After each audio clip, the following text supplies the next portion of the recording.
New Zealand is in mourning after a shooting in Auckland left 2 people dead, hours before the city opened the Fifa Women's World Cup. 6 other people, including police officers, were injured, and the gunman is also dead after the incident at 7:22 GMT, on a construction site in the central business district. PM Chris Hipkins said the attack was not being seen as an act of terrorism. The tournament would go ahead as planned, he confirmed. While no political or ideological motive for the attack had been identified, police had neutralized the threat, and the public could be assured that there was no ongoing risk, the Prime Minister said. Auckland Mayor Wayne Brown said the shooting was not in any way related to the Women's World Cup. Auckland shooting renews debate on rising crime rate. Deadly shooting overshadows start of World Cup.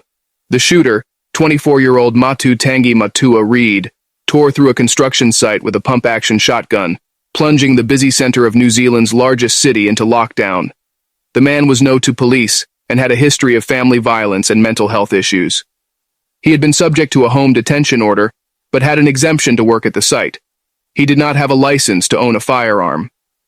Mr. Hipkins addressed the victims' families in a televised speech saying, "The whole nation is mourning with you. The victims went to work this morning as they do every morning, but they won't be coming home tonight," he said. Police will look specifically into how the man got hold of a firearm despite New Zealand's strict gun control laws. "I've got confidence that they will investigate fully what happened here, and they will be able to provide answers to questions we have in time," he said. All FIFA personnel and football teams are safe and have been accounted for.